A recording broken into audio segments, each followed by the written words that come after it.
everybody, what is up? It's Lynn. Happy Wednesday. Hi, welcome back to my channel. Yes, I'm not in makeup or anything again, because once again this video that we're going to be getting into is not really about any kind of topics that inspire me to, you know, get dressed up in drag and talk about funny stuff, because it isn't funny, light-hearted topics at all. You know, we are still talking about Astroworld, because there is more coming out about the Astroworld Festival, which is of course Travis Scott's festival. So there's still a lot more coming out about that. Today we've learned that there was a 9-year-old boy who was tragically nearly trampled to death, and his family are now suing Travis Scott. So this is yet another lawsuit for Travis Scott. We've seen that there's been like 2 already, and I'm sure there's going to be many, many more. 9-year-old who was sitting on his brother's shoulders at the concert fell off when his brother fainted, and then fell into like a pool of people basically, and was unfortunately trampled on, and is now in hospital tragically fighting for his life. So yeah, this is all really heavy topics, you know. It's very sad. It's very sad. And it's not something, you know, that I can just be here in a makeup and wig and making light of, you know, because it isn't a light topic. It's very serious. Trust me, I would rather be on here in wig, makeup, you know, happy. But honestly, this week, it's just been so much about this Astroworld Festival and the tragedy that happened there last Friday. It is a lot, you know. It's been so much about the tragedy, about the security, about what went wrong, you know, in regards to the music that was played all day at the festival up until Travis Scott went on stage. The frequency of it and how that fucked with people's heads. It's all a lot, you know, it is a lot. And I'm kind of just like, I don't really know what more I can say about the Astroworld tragedy, because it was a tragedy. And it's just still shocking. We're still hearing more and more shocking things every day coming out about it. And I'm just like, whoa, you know, this is a lot. I think we've all seen more than enough footage, more than enough clips of what went on at Astroworld to know that it was awful, to know that things could have been handled so much better. And to know that some of it might have been kind of pre-planned in the way that Travis Scott got the crowd hyped up with the music that he was playing beforehand. It all sounds very, very strange and very tragic. And I'm just so sorry for the families who've lost people, and the families who've got people in hospital. I'm just sorry for them. That is all. So I really don't want to dwell on Astroworld any longer, because I've made quite a few videos on this topic now. So unless anything else new comes out that is really major, I'm not going to keep talking about it. But I am going to move on now to Here for the Tea. Of course, Here for the Tea did pass away at the weekend, and there's been a lot of talk online about this. Nick Snider, Drama Channel, made a statement about it, because he was being asked to comment about Here for the Tea's passing, and then he put up a statement on Twitter. People then got very, very angry about the statement that Nick put up on Twitter, started responding to him, started quote tweeting that statement, saying that it was ugly and unnecessary and that he should have just kept his mouth shut. I'm going to pop the statement in here for you and we'll go through it. So Nick's statement read, "I've received numerous comments since news broke of the passing of Here for the Tea, demanding I remove anything I ever said about her out of respect for her. I'll start with this. It's very sad that Here for the Tea passed away.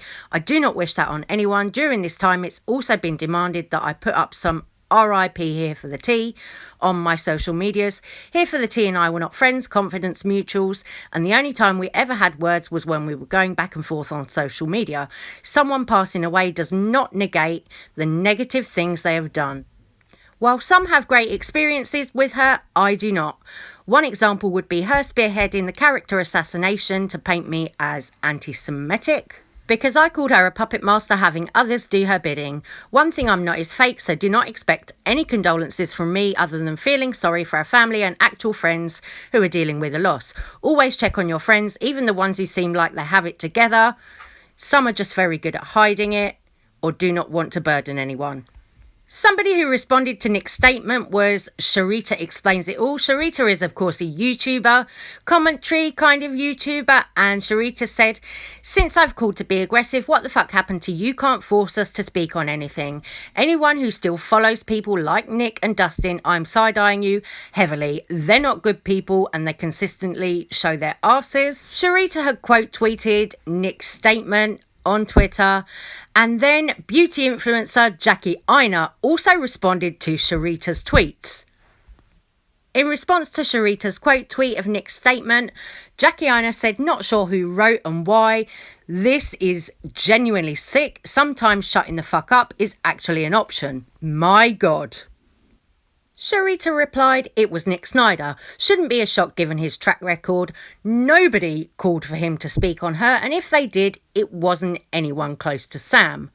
Like you said, keeping your mouth shut is literally an option." And then Jackie Aina responded again to Sharita saying, "Somehow I knew this would happen. General rule of thumb, when someone passes on and someone has personal or surface level issues with them, save it for the therapist. Or put it in a memoir, we don't care, let people mourn." There were quite a lot of tweets back and forth about this whole Here for the Tea, Nick Snider situation. There was a lot back and forth, people bitching, both sides, It was quite a lot. But Nick Snider has responded today to that backlash on his Instagram stories. But I've noticed there are a lot of people that are upset with me because it was being demanded yesterday. And people are like, well, who was demanding? He's just saying people are demanding. Go look at the comments of my video about this person. You'll know who's demanding, or just any social media for that matter, including yesterday, where I was being asked. I'll use asked because the word demanded for a lot of people is very offensive. It's very offensive. Don't use that word. Don't use the word demanding. But a lot of people were wanting me to make a comment about the passing of someone who I did not get along with. And finally, I was like, okay, I'll give a statement because you guys are asking me to do it. Basically, I'm a horrible person if I don't do it, and I'm like relishing in something. But once I started to see comments on other people's videos, like, what does Nick Snider think? Like, I hope that Nick Snider is happy, all this kind of fucking shit.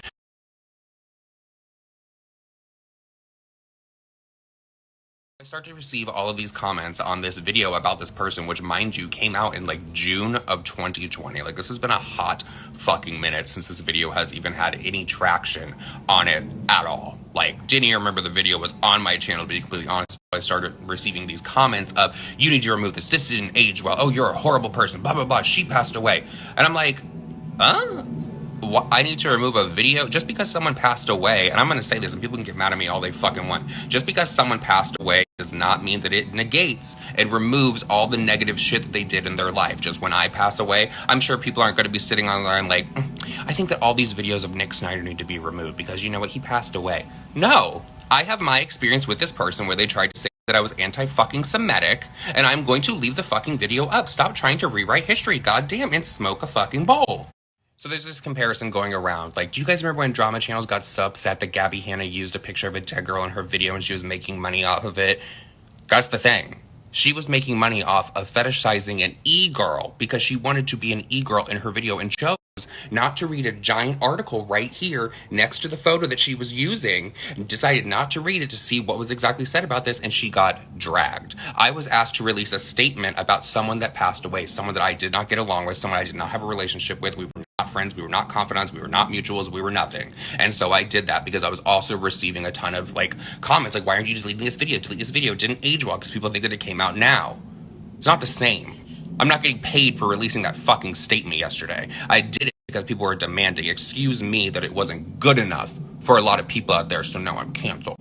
So one of the questions that I am receiving, which by the way, I am going to put the statement up for you guys after this so you guys can give me your honest opinion, because Twitter just thinks it's the most horrible fucking thing ever.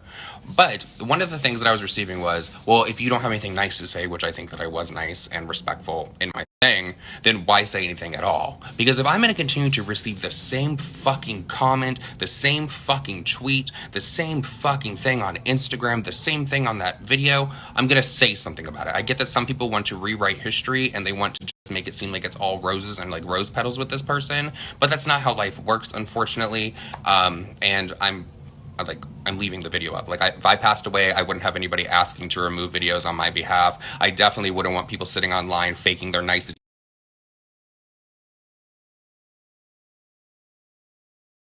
Another thing that's been thrown at me over the past 24 hours is, well, your mom just passed away, so you need to have some respect. There's a huge difference between my mother passing away, in my opinion, at least to me, and this person. One of them was my mom wasn't running around trying to call people anti-Semitic and other very disgusting things. So it's not on the same playing field for me. I've also been hit with, well, you know what? Nothing's off limits with you anymore, so we're going to come for your sobriety. Y'all are late. Y'all are late to the game, because I said fucking months ago, bitch. I make fun of my sobriety all the fucking time, too. I said months ago, you guys can drag it. Because at the end of the day, it doesn't show the kind of person that I am. It shows the kind of person that you are. So if you want to drag my fucking sobriety, girl, have fucking at it. Hell, if you want to drag everyone in my life that passed away as well, go fucking at it. At the end of the day, it shows who you are. All I did was detail my experience. That detail wasn't exactly what people wanted to hear. I'm sure people wanted me to be like, oh my God, RIP, it's just so sad. You know, one of the things that I always hear on social media is, stop trying to invalidate someone's experience. Their experience is their experience, and it's their story to tell. I told my story. I said it in a respectful way. Wasn't good enough for a lot of people. That's on y'all. If y'all chose yesterday and probably today to be upset about that, then I don't know what to tell you. I don't know what you guys need to find something to do in your free time. Maybe start up some puzzles or something. Because while y'all were all going on about that over there on social media, girl, I was handling my business here in Florida. I was cleaning out a house. I was doing what I had to do. While y'all were sitting on Twitter, bitching. Just bitching. Bitch, bitch, bitch, bitch, bitch. Bitching all day. Now I went to check this out, what Nick was saying about that video that he made about Sam that was up since a year ago. And yes, people really have been that pressed that they've gone over to Nick Snider's channel, The Viewer's Voice. They've gone to that video that he made about Sam a year ago. And that video that he made about Sam a year ago was because Sam was claiming that the robbery where Rich Lux lives didn't happen, that it was fake, that it was set up, all of this bullshit. So Sam was saying like nasty things about people, basically. Nick Snider made a video about that, and well, yeah, okay, it was less than favourable about Sam here for the tea. But let's look at some of the comments on that video, because people, yeah, some people loved Sam, but there were also a lot of people that Sam really pissed off and really annoyed. So people have really been sad enough to go and find Nick's video from a year ago on Here for the Tea. I believe the video is called something like Here for the Tea, You're a Clown. People have gone back to this video yesterday, today, to leave comments underneath it. But also look at some of the comments from a year ago. This person here said, I remember when Here for the Tea called Petty Page a pig. So it's clear, like, you know, there were people who also had a lot of issues with Sam. Although some people really loved Sam, Sam wasn't really very nice to everybody. She called Nick anti-Semitic. She called Petty Page a pig. She said that Rich Lux's robbery was fake. Someone recently commented a few hours ago on Nick's video saying, you're wrong for speaking about an innocent person. Sad that Sam is no more. Yesterday, somebody else said, is this smart to still have this up after her passing? But let's go back to this comment somebody left on Nick's video a year ago. They're talking about their experience of Here for the Tea as a viewer, what they generally thought of her. They say, I remember when Here for the Tea first started, her drama vids were always fueled by hatred. She would target someone and her life literally revolved around destroying. It was never about drama, gossip and tea. She always had an agenda. And I remember feeling genuinely sorry for the person that happened to be on her current hit list. Pretty sure that Here for the Tea first hit list person was Kat Von D. This goes way back before her makeup line. The vids were to quite literally destroy her as a human being. She spent her time digging and digging and digging to bring anything and everything she could so that she could ruin her and gain fame and fortune from it. She loved doing it. I quit her long before she became famously hated because I knew that she was just dangerous and incredibly spiteful, but not because someone had wronged her, because she enjoyed doing it. Now, I'm only talking about this today because, of course, big beauty influencers like Jackie Aina, like Manny MUA, Laura Lee, Gabriel Zamora, Nicole Concilio, they've all been sharing positive things about Sam. Also, Drama Channel Peter Mon shared positive things about Sam yesterday. And while, yes, those who have positive experiences with Sam are allowed to share those, people who had negative experiences with Sam or who Sam really went at are also allowed to have their feelings and share their experiences with Sam. You know, there's always two sides to every story, so I don't think it's fair to just present the, oh, you know, glowing reviews of what Sam was like when was that really the case? Anyway, guys, I'm gonna stop this little video right here. Sorry that it's been a bit of a, you know, kind of all about death and tragedy video. You know, I'm hoping to get back to some more positive content soon. You know, we've got things like Ariana Grande's makeup line coming up, all of that business. So, love you and leave you on this one. Take care. Look after yourselves. I love you. Thank you for watching, and I'll see you on the next one. Bye, guys.